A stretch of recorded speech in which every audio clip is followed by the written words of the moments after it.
सोनाली और मोहित की शादी को 4 साल बीत गए।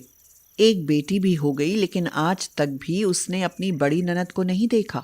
घर परिवार में अक्सर उनकी रईसी और ठाट बाट की बातें होती रहती थी, मगर वो अपने इकलौते छोटे भाई की बीवी सोनाली की मुंह दिखाई करने भी नहीं आई। सोनाली, बड़ी अच्छी है हमारी दीदी। जानती हो, हमारे घर के बराबर तो उनका बाथरूम है। दर्जनों भर नौकर काम करते हैं उनके यहाँ, और खाने में तो ना जाने कितनी तरह का भोजन बनता है। तारीफ करने से क्या होता है? ना तो वो कभी हमारे घर आई और ना ही कभी तुम मुझे वहां लेकर गए। फिर मैं क्या जानूं? न जाने कैसी दीदी हैं तुम्हारी, जिनका कभी अपने मायके आने का मन ही नहीं करता। आखिरी बार माँ के मरने पर ही आई थी, तब से नहीं आई। दीदी यहाँ आती हैं, और अगर उन्हें यहाँ से कुछ उपहार ना मिले और उनकी खातिरदारी में कोई कमी रह जाए तो जीजा जी उन्हें बहुत उलाहना देते हैं, बहुत सुनाते हैं उन्हें। अपने भाई की हैसियत जानती हैं मेरी दीदी, शायद इसीलिए नहीं आती हैं। ये सुनकर सोनाली के मन में उनके लिए सम्मान बढ़ जाता था। मोहित पहले एक फैक्ट्री में काम करता था, लेकिन वो छूट गया। अब कहीं काम न मिलने पर उन्हें रिक्शा चलाना पड़ रहा है। रिक्शा खींचने में कनपटी की नसें दिखाई देने लगी हैं। अरे कुछ खा पी लिया करो, शरीर में कमजोरी आ गई तो रिक्शा खींचने लायक भी नहीं रहोगे। कर्ज पर कर्ज चढ़ता जा रहा है, घर का गुजारा चल नहीं रहा, और तुम कहती हो कि सेहत बनाओ। ऐसा कैसे हो पाएगा? एक बात बोलूं, जब दीदी इतनी अमीर हैं तो आप उनके पास क्यों नहीं चले जाते? वो कुछ ना कुछ मदद जरूर करेंगी। अगर मदद मांगने गया तो जीजा जी दीदी को अच्छा बुरा सुनाएंगे। हम लोग गरीब हैं, शायद इसलिए वो ना तो खुद आते हैं और ना ही दीदी को आने देते हैं। कुछ दिनों बाद कुछ पैसों का इंतजाम हुआ या नहीं? घर का पंखा खराब हो गया है। पैसे मिल जाते तो पंखा ठीक हो जाता। गर्मी के मारे जान हलक में आने लगती है। नहीं सोनाली, कुछ नहीं मिलता। रही बात पंखे की, तो हवा खाए बिना रह सकते हैं, लेकिन रोटी के बिना नहीं। इसलिए अभी पंखे का ख्याल छोड़ दो। ये देखो, चप्पल भी घिस गई हैं रिक्शे का पेडल घुमाते घुमाते।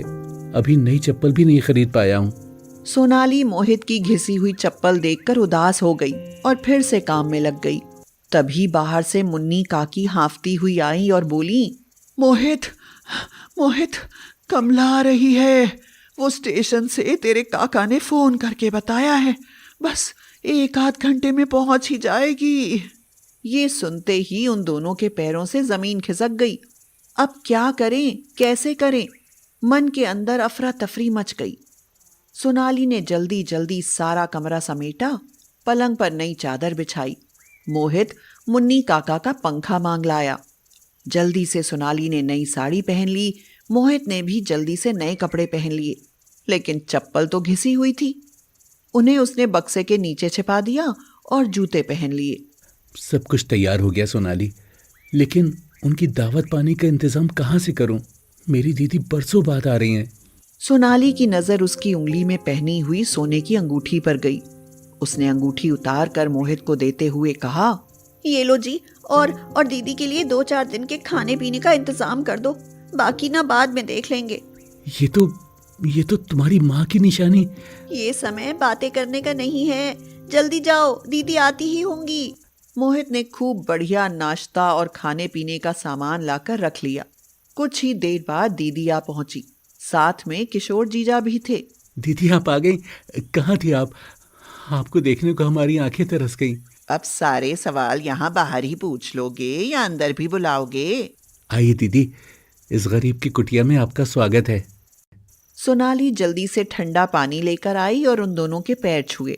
कमला ने कहा, मोहित, तुम्हारी बीवी तो बहुत संस्कारी है। सच बड़ा किस्मत वाला है, वरना आजकल ऐसी लड़कियां कहाँ मिलती हैं। दीदी ये आपकी बहुत तारीफ करते थे और आपको बहुत याद भी करते थे। आपसे मिलने का बहुत मन करता था, लेकिन आज ये सौभाग्य मिला। हाँ भाभी, कुछ हालात ऐसे हो गए थे कि आ नहीं पाई। तुम्हारे जीजाजी को समय ही नहीं मिल पाता, फिर मैं अकेले इतनी दूर कैसे आती। अब रिटायर हो गए हैं तो सोचा कि तुम लोगों से मिल लें।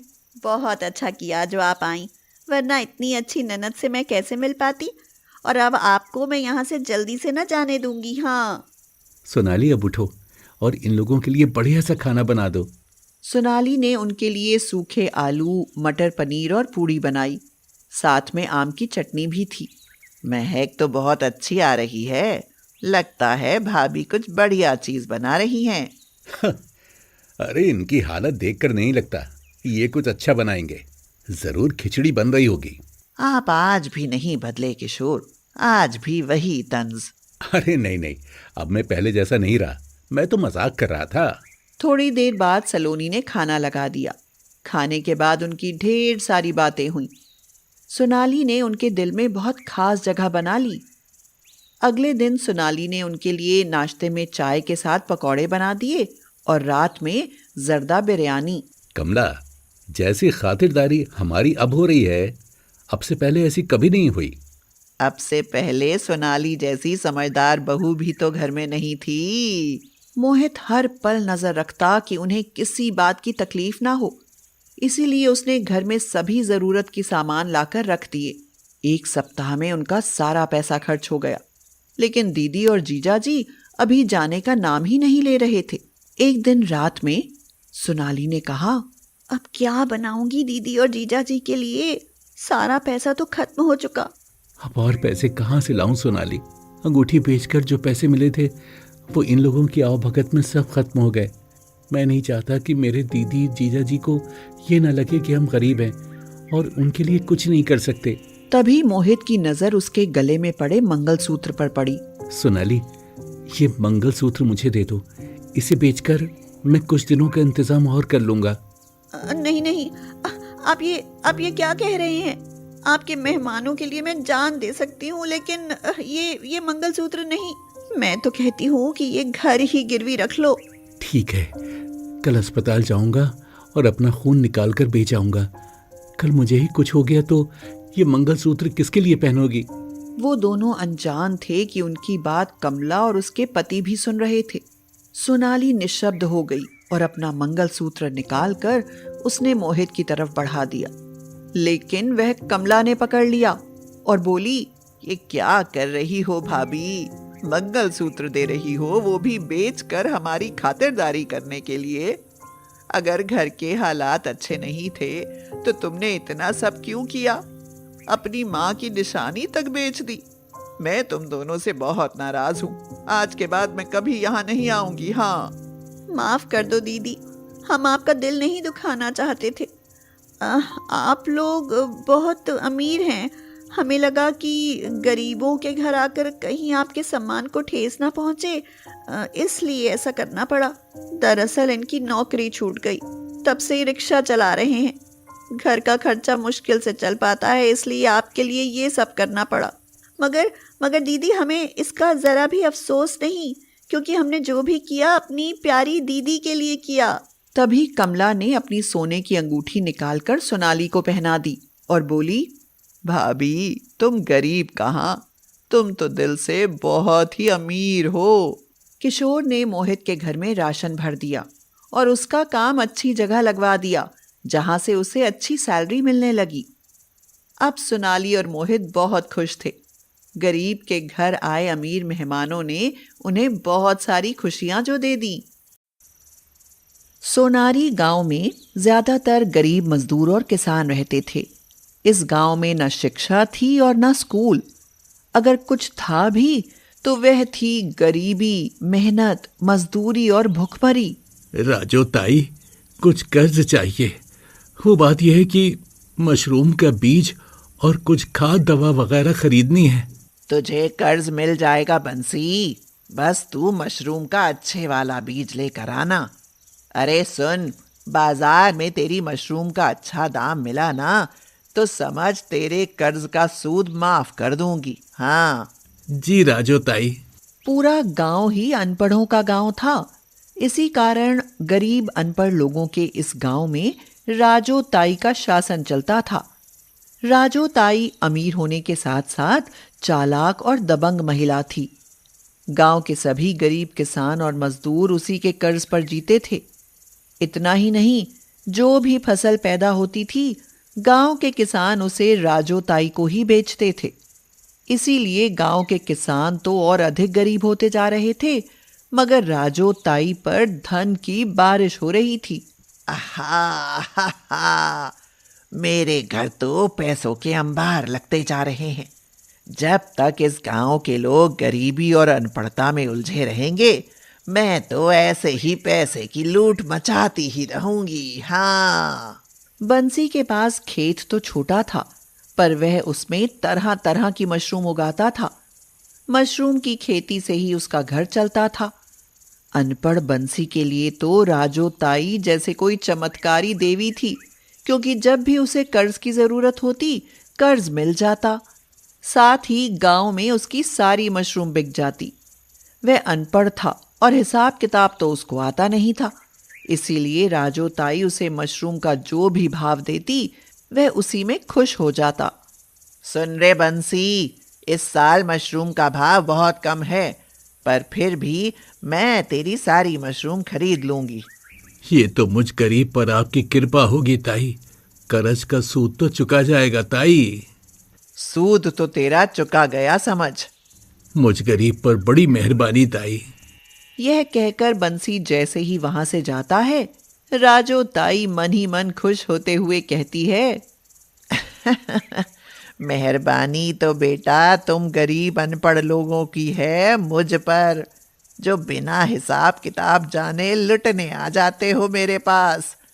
भगवान करे यह गांव हमेशा अनपढ़ और गरीब ही बना रहे।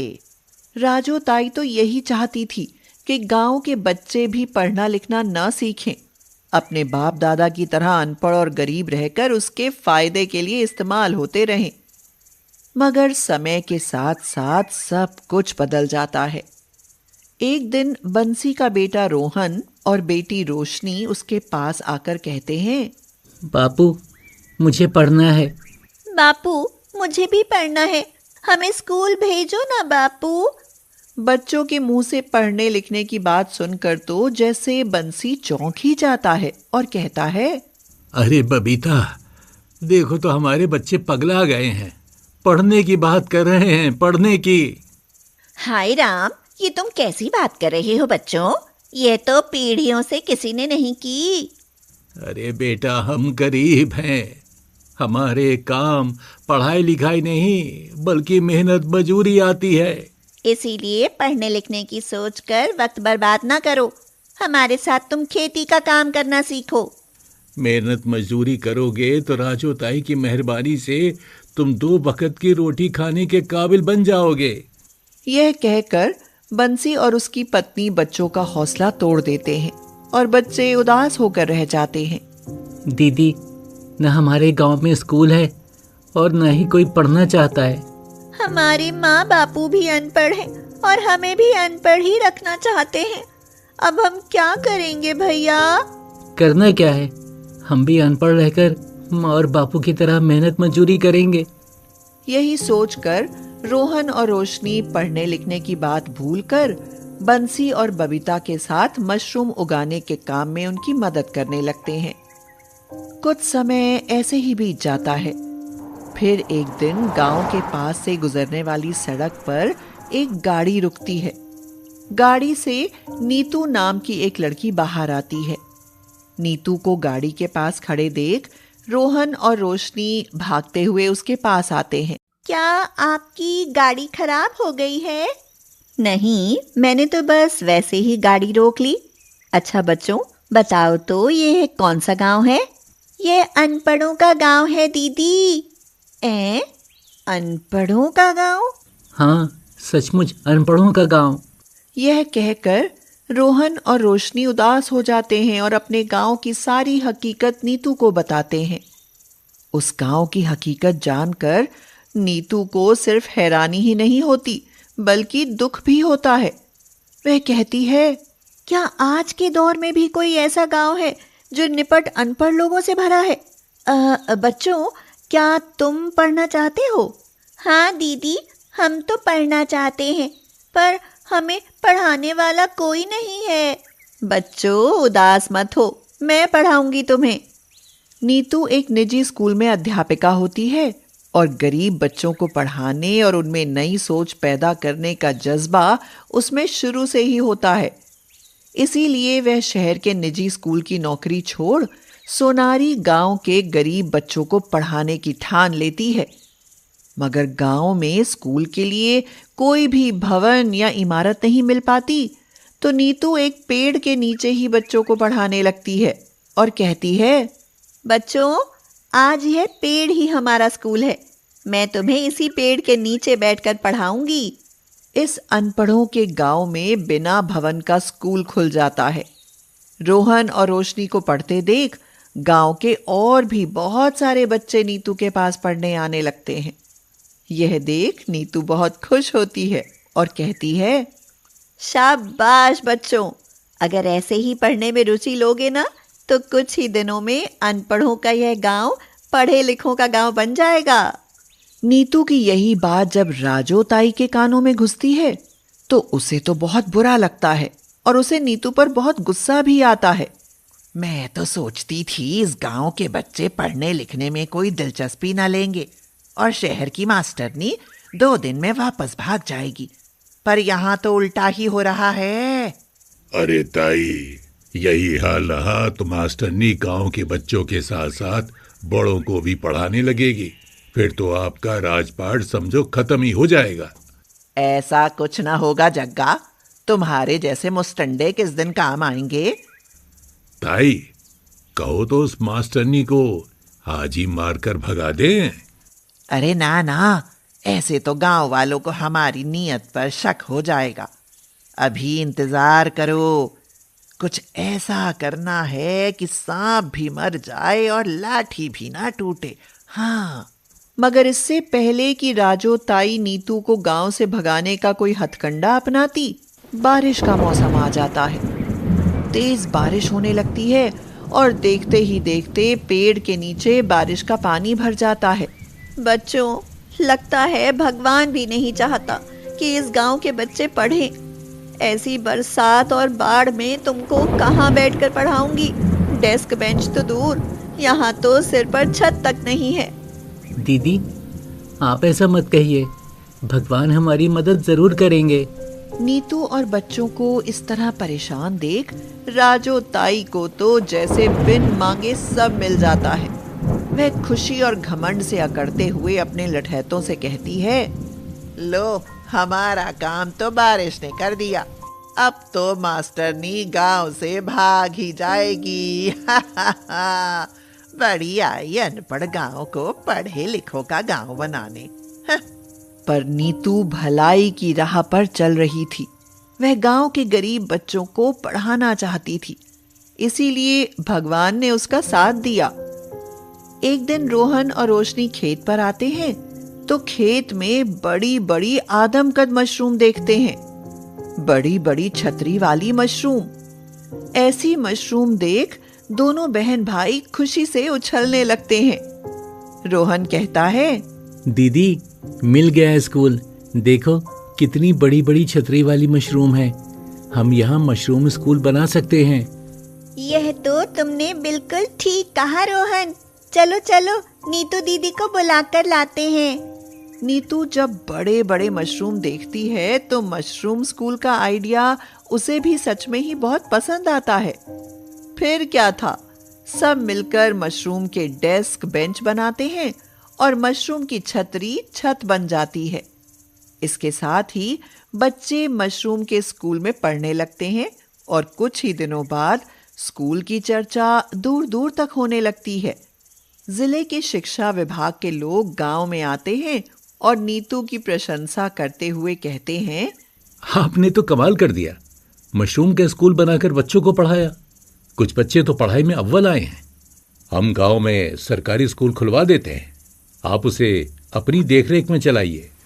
यह सुनकर नीतू सहित सभी गांव वाले बहुत खुश होते हैं, मगर राजो ताई अपना सा मुंह लेकर रह जाती है, क्योंकि उस दिन के बाद गांव के सब गरीब नीतू की मदद से हिसाब किताब रखना सीख जाते हैं।